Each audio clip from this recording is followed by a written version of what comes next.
Aliens ఉన్నాయి అని ఈ సైంటిస్ట్ చెప్పాడు. అతని ప్రకారం విశ్వంలో వేరే చోట్ల జీవం ఉంది. అవి మనలా పెద్ద పెద్ద సిటీస్ కూడా కట్టుకున్నాయి, అంటే నాగరికతని డెవలప్ చేసుకున్నాయి. ఆ సైంటిస్ట్ ఎవరు? అతనే బ్రయన్ కాక్స్. అయితే అతను ఎందుకు ఇలా అన్నాడు? ఎందుకంటే మనం గమనించగలిగే విశ్వంలో 2 ట్రిలియన్ గ్యాలక్సీస్ వరకు ఉండొచ్చు. దాని తర్వాత ఇంకా విశ్వం ఉండే అవకాశం ఉంది. ఆ స్పేస్ లో ఎన్ని గ్యాలక్సీస్ ఉండొచ్చు? ఇలా గ్యాలక్సీస్ ఉంటే ఎన్ని సూర్యుళ్ళు ఉండాలి? వాటి చుట్టూ ఎన్ని గ్రహాలు ఉండాలి? లెక్కలు వేయటానికి నంబర్స్ కూడా సరిపోవు. ఇన్ని గ్రహాల్లో ఎక్కడో ఒక చోట తెలివైన జీవం పుట్టే ఉంటుంది అనే చిన్న హోప్ నాకుంది. అయితే ఒకటి కాదు, చాలా ఏలియన్ నాగరికతలు ఉన్నాయి అని కాసేపు అనుకుందాం. వీటిల్లో ఎన్ని నాగరికతల్ని మనం కాంటాక్ట్ చేయొచ్చు? వీటితో మాట్లాడడానికి ఎంత దూరం వెళ్ళాలి? ఇలాంటి ఫ్యాక్టర్స్ ని దృష్టిలో పెట్టుకుని బ్రయన్ కాక్స్ ఒక మాట అన్నాడు. ఇన్ని ఏలియన్ సివిలైజేషన్స్ ఉంటే వాటిని మనం ఎందుకు చూడలేకపోతున్నాం? ఇక్కడే జూ హైపోథసిస్ అనే థియరీ ప్రకారం మనం ఆలోచించాలి. ఈ థియరీ ప్రకారం విశ్వంలో చాలా చోట్ల ఏలియన్స్ ఉన్నారు, కానీ కావాలని మనల్ని కాంటాక్ట్ చేయరు.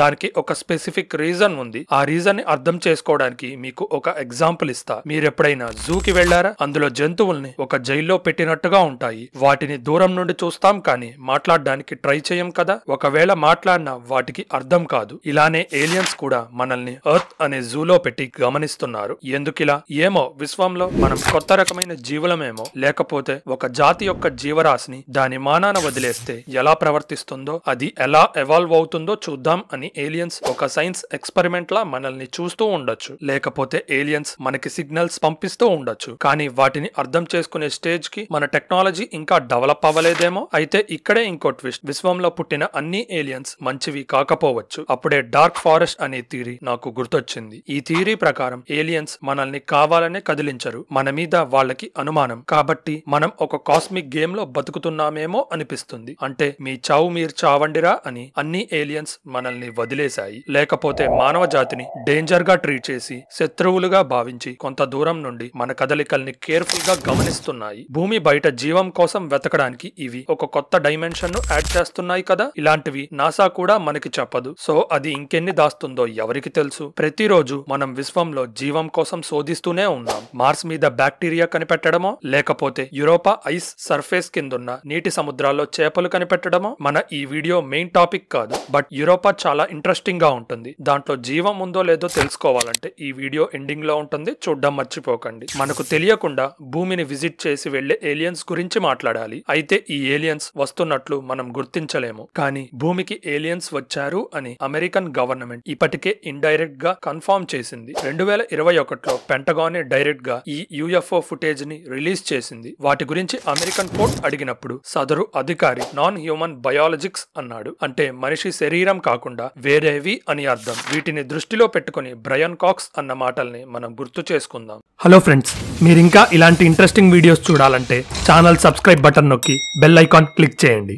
బ్రయన్ కాక్స్ ఏమన్నాడంటే, ఇతర జీవం ఉంది. ఇన్ఫాక్ట్ అలాంటి జీవాన్ని కనిపెట్టడానికి మనం పాలపుంత బయటికి కూడా వెళ్లాల్సిన అవసరం లేదు. మన గ్యాలక్సీ బయట ఉన్న జీవాన్ని కాంటాక్ట్ చేయగలమని నేను అనుకోవటం లేదు. పాలపుంతలోనే 100 నుండి 400 బిలియన్ స్టార్స్ ఉన్నాయి. వీటి చుట్టూ ట్రిలియన్ల గ్రహాలు తిరుగుతూ ఉంటాయి. ఇన్ని గ్రహాల్లో బిలియన్ల కొద్ది భూమి లాంటి రాతి గ్రహాలు ఖచ్చితంగా ఉంటాయి. కాబట్టి అంతరిక్షంలో వేరే చోట జీవం ఉండదు అనుకోవడం కరెక్ట్ కాదు. ఈ నంబర్స్ ని దృష్టిలో పెట్టుకుని ఒక జర్నీ మొదలు పెడదాం పదండి. ఫస్ట్ మన సోలార్ సిస్టమ్ లో మన భూగ్రహం నుండి స్టార్ట్ అవుదాం. మనం ఎస్టిమేట్ చేసిన 400 బిలియన్ సూర్యులలో మన సూర్యుడు ఒకడు. అయితే ఇలాంటి సూర్యుల చుట్టూ తిరుగుతున్న అన్ని గ్రహాలని చూడలేము, కానీ అవి ఉన్నాయి అని మనకి తెలుసు. మనకి అతి దగ్గరలో ఉండే స్టెల్లార్ సిస్టమ్ కి వెళ్దాం. అదే ప్రాక్సిమా సెంటారీ. ఇక్కడ భూమి లాంటి అట్లీస్ట్ ఇంకో గ్రహం ఉంది, అదే ప్రాక్సిమా సెంటారీ బి. దీంట్లో జీవం బతకడానికి కావలసిన వాతావరణ కండిషన్స్ ఉన్నాయి. అయితే మనకి దగ్గరలో ఉన్న హ్యాబిటబుల్ ప్లానెట్ ఇదొక్కటే అనుకుంటే మీరు పొరపాటు పడినట్టే. ఇంకా చాలా ఉన్నాయి. కొన్ని వేల కొద్ది గ్రహాలు వాటి స్టార్స్ చుట్టూ ఉండే హ్యాబిటబుల్ జోన్ లో ఉండటాన్ని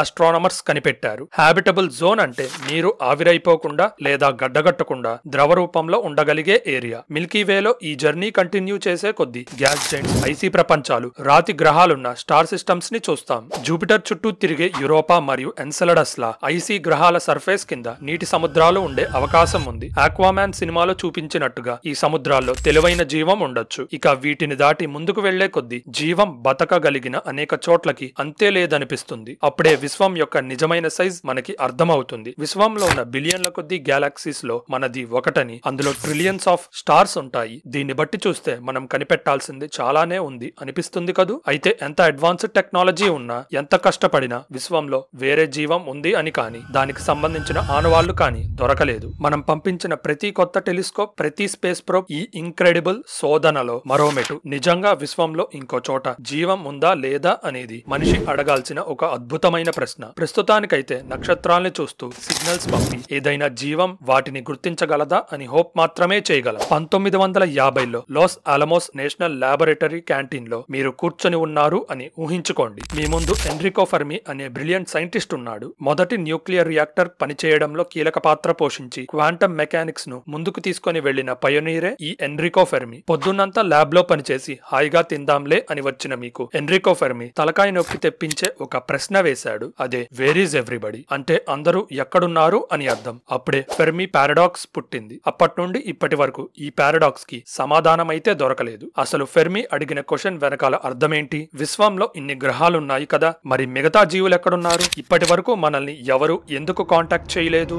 డీప్ గా ఆలోచిస్తే ఫెర్మి పారాడాక్స్ కి కొన్ని సమాధానాలు ఆలోచించొచ్చు. విశ్వంలో వేరే జీవం ఉండొచ్చు, కానీ వారు కూడా మనలా సెల్ఫ్ డిస్ట్రక్టివ్ అయి ఉండొచ్చు. అంటే సొంత గ్రహాన్ని నాశనం చేసే పనిలో వారిని వారు నాశనం చేసుకోవడం. ఆ ఇతర జీవులు వారిని వారు నాశనం చేసుకునే పనిలో ఉండొచ్చు. లేకపోతే వేరే నాగరికతని కాంటాక్ట్ చేసే లోపే నాశనమయ్యి ఉండొచ్చు. ఇంకో ఆలోచన ఏంటంటే విశ్వంలో కాంతి సంవత్సరాల దూరంలో ఉన్న గ్రహాల మధ్య సిగ్నల్స్ పంపించడం లేదా ట్రావెల్ చాలా కాస్ట్లీ. అందుకే ఏలియన్స్ ఇప్పటి వరకు మనకి సిగ్నల్స్ పంపించలేకపోయి ఉండొచ్చు. ఈ థియరీస్ చెప్తుందల్లా అసలు ఏలియన్స్ కాంటాక్ట్ లోకి రావు, అవి భూమి దాకా రాలేవు, మనల్ని కలవలేవు. కానీ ఏరియా 51 చుట్టూ తిరిగే కథలు, ఈ వీడియో స్టార్టింగ్ లో మాట్లాడుకున్న యూఎఫ్ఓ సైటింగ్స్ వేరే స్టోరీ చెప్తున్నాయి. అయితే ఏలియన్ నాగరికతలు నిజంగా ఉన్నాయి, కానీ వాళ్ళు మనల్ని కాంటాక్ట్ అవ్వటానికి ఇష్టపడటం లేదు అన్న జూ హైపోథసిస్ కి మళ్లీ వద్దాం. ఏలియన్స్ మంచివారైతే మనల్ని కలవచ్చు కదా, ఎందుకు దాక్కోవాలి? దీనికి రీజన్స్ ఉన్నాయి. ఒక రీజన్ ఏం చెప్తుందంటే సహజంగా జరిగే మానవ